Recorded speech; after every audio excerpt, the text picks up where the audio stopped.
Jemaat Maha Tuhan, besar dan ajaib perbuatan-perbuatan Tuhan, layak dan harus dipuji, ditinggikan dan dimasyhurkan. Hari ini perbuatan Tuhan itu mau disampaikan melalui bacaan firman Tuhan yang menjadi bahan MTPJ Gemim tanggal 23 sampai 29 Oktober 2022 dari Injil Yohanes pasal 4 ayat 1 sampai ayat 21. Sebelum membaca dan merenungkan bagian firman ini, mari berdoa.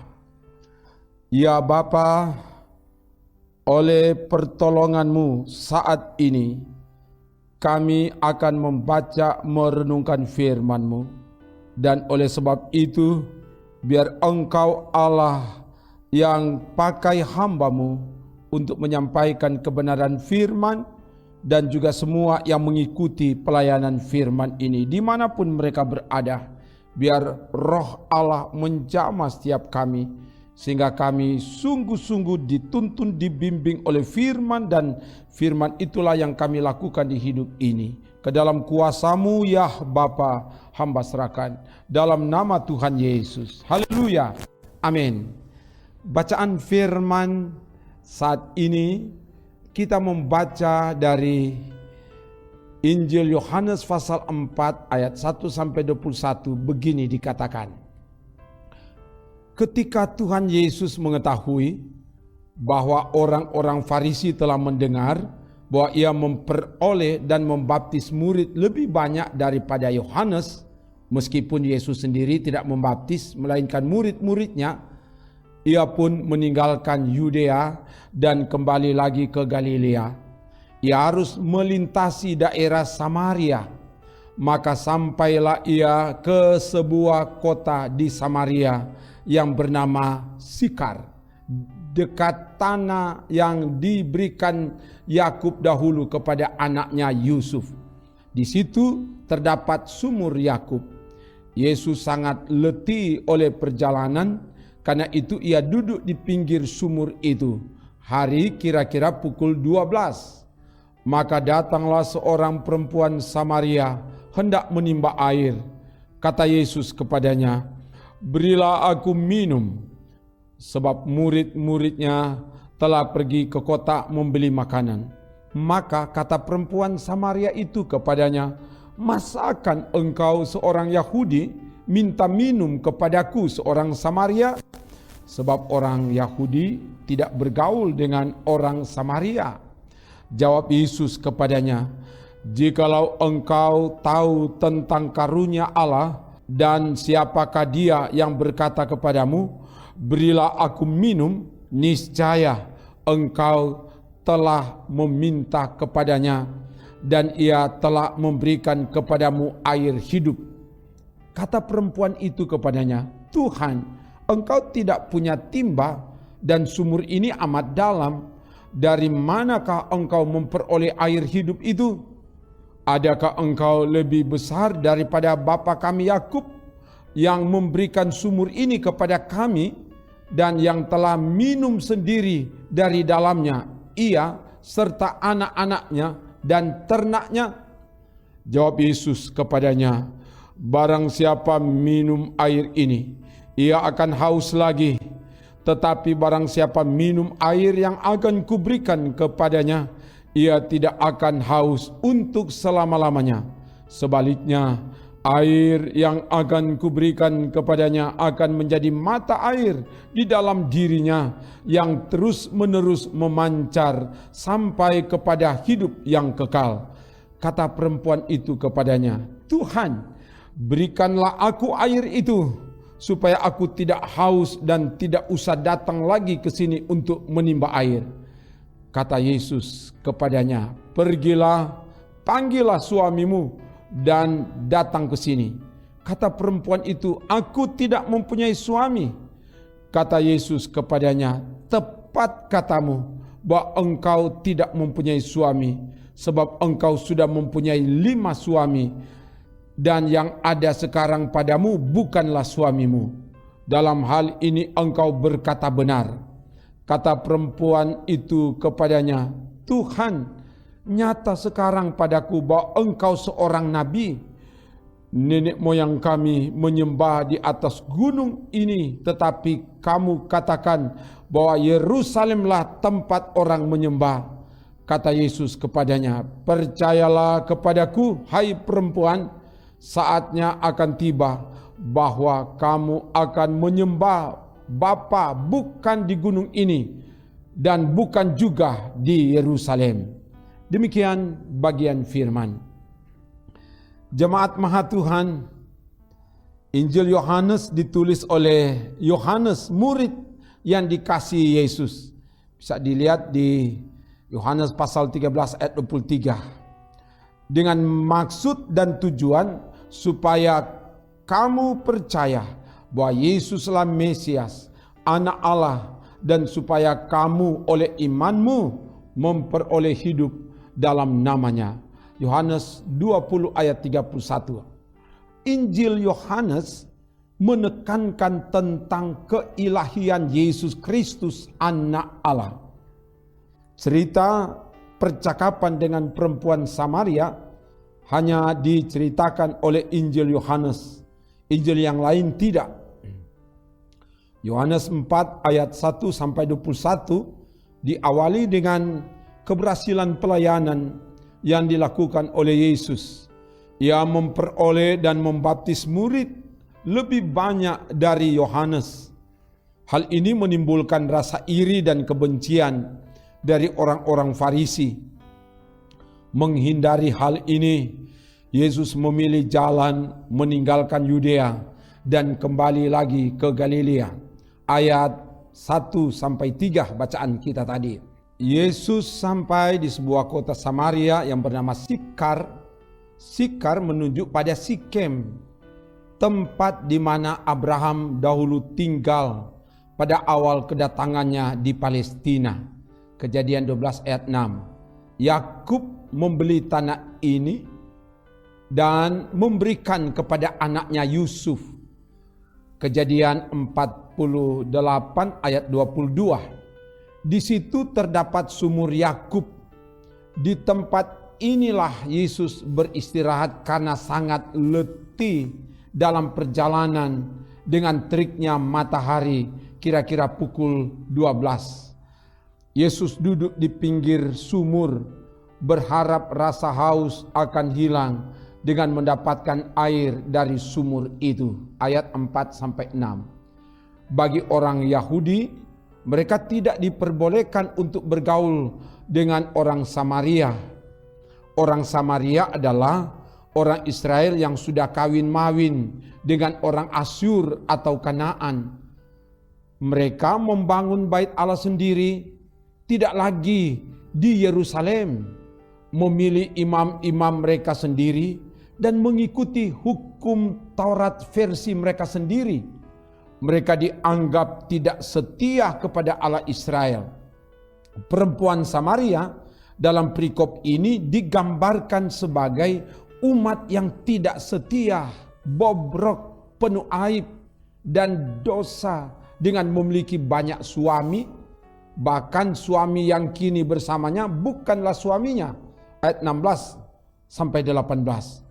Perempuan Samaria ini pergi ke sumur untuk menimba air pada saat cuaca sangat panas, kira-kira pukul 12. Biasanya hanya sedikit orang yang mau keluar rumah pada cuaca seperti itu. Artinya perempuan ini pergi di saat tidak banyak orang yang keluar rumah. Dia pergi secara sembunyi-sembunyi supaya tidak dilihat dan tidak ketemu dengan orang lain. Tanpa diduga, di sumur itu ia bertemu dengan Yesus. Yesus berinisiatif membuka percakapan dengan perempuan itu. Katanya, berilah aku minum. Ayat 7.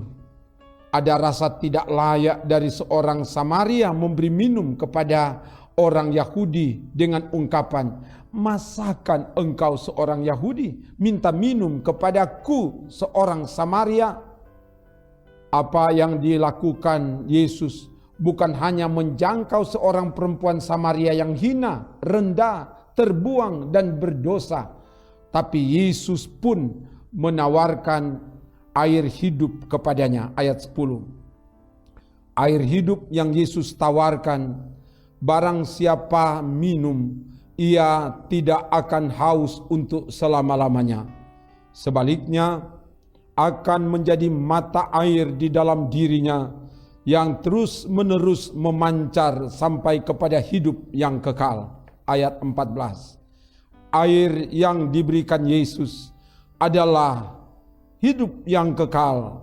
Kamu akan menimbah air dengan kegirangan dari mata air keselamatan. Yesaya 12 ayat 3.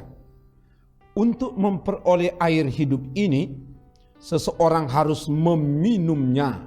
Jadi lihat di Yohanes 7 ayat 37. Tindakan minum ini bukanlah tindakan sesaat yang satu kali saja, tapi bertahap-tahap dan berkali-kali. Perhatikan kata minum dari bahasa Yunani pineto, dari akar kata pino, berarti suatu tindakan yang berkesinambungan dan berulang-ulang. Meminum air hidup menuntut persekutuan yang terus-menerus dengan sumbernya, yaitu Yesus Kristus. Putus hubungan dengan sumber, maka kita akan menjadi mata air yang kering, sebagaimana dicatat di 2 Petrus 2 ayat 17. Yesus tahu bahwa perempuan itu bukan hanya butuh air dari sumur Yakub, tapi ia membutuhkan air hidup, yaitu kehidupan yang kekal, untuk memulihkan seluruh totalitas hidupnya. Yesus membawa perubahan baru pada perempuan Samaria dengan menjadikan Bapa sebagai pusat penyembahan. Ayat 19-21. Perubahan yang dibuktikan dalam tindakan. Ia meninggalkan tempayannya dan pergi ke kota dan memberitakan tentang Yesus. Sehingga banyak orang Samaria yang datang kepada Yesus dan menjadi percaya kepada Yesus. Ayat 28-42. Luar biasa, air kehidupan mengubah perempuan Samaria yang terkesan tidak bermoral, tidak setia, menjadi saksi dan pembawa berita keselamatan. Jemaat Maha Tuhan, kasih karunia Allah telah dinyatakan di dalam dan melalui Yesus Kristus ketika ia datang mencari, menemukan, mengampuni dan menyelamatkan yang terhilang, yang terbuang dan yang berdosa. Digambarkan seperti seorang perempuan Samaria. Yesus menawarkan air kehidupan yang memberi kehidupan kekal. Barang siapa minum, barang siapa menerima dan percaya kepada Yesus, tidak akan haus lagi. Ia memperoleh hidup yang kekal. Yohanes 4 ayat 14, Yohanes 3 ayat 16 dan Yohanes 6 ayat 47. Dan hidup diubahkan, dipulihkan. Pertama, harus hidup terus-menerus bersumber, bergantung dan tergantung kepada Yesus Kristus. Sebab kalau putus hubungan, kita akan menjadi mata air yang kering. Ketergantungan kita kepada Yesus Kristus hendaklah nyata dalam membangun persekutuan yang beribadah, yang berdoa dan berkarya dalam kebenaran, kejujuran, dan keadilan, dengan berprioritas Tuhan segalanya dalam hidup ini. Yang kedua, bersedia jadi saksi untuk memberitakan karya selamat, air kehidupan yang telah dianugerahkan Allah kepada kita, seperti perempuan Samaria.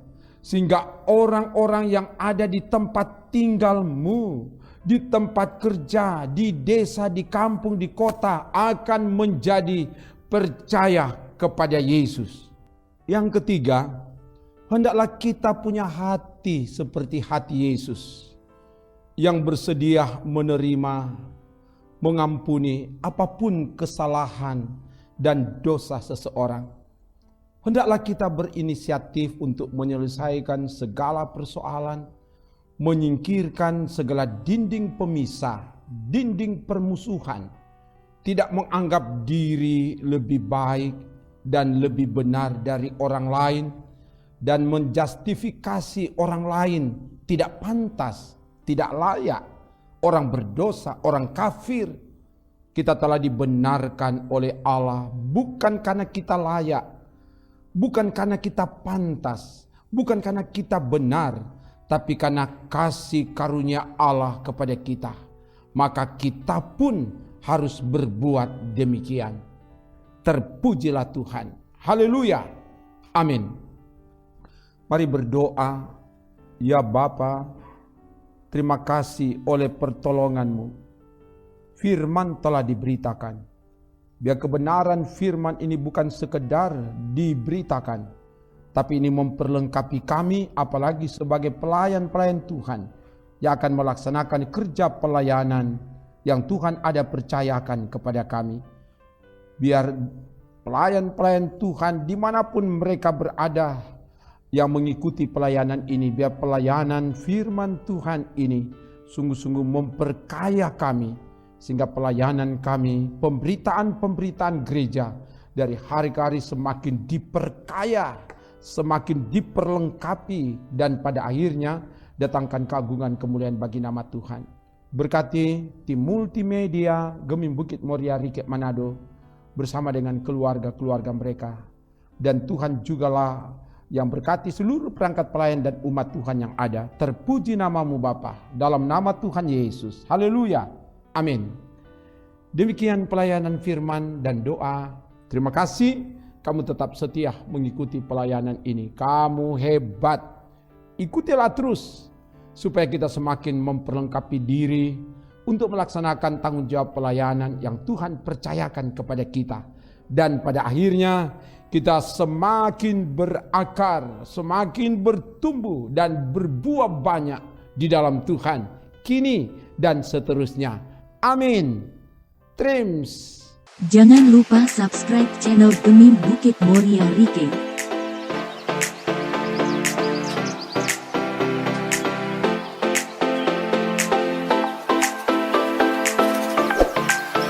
Dan nyalakan lonceng di samping kanan untuk memperoleh info terbaru mengenai ibadah-ibadah yang dilaksanakan. Salam sehat. Tuhan Yesus memberkati kita semua. Shalom.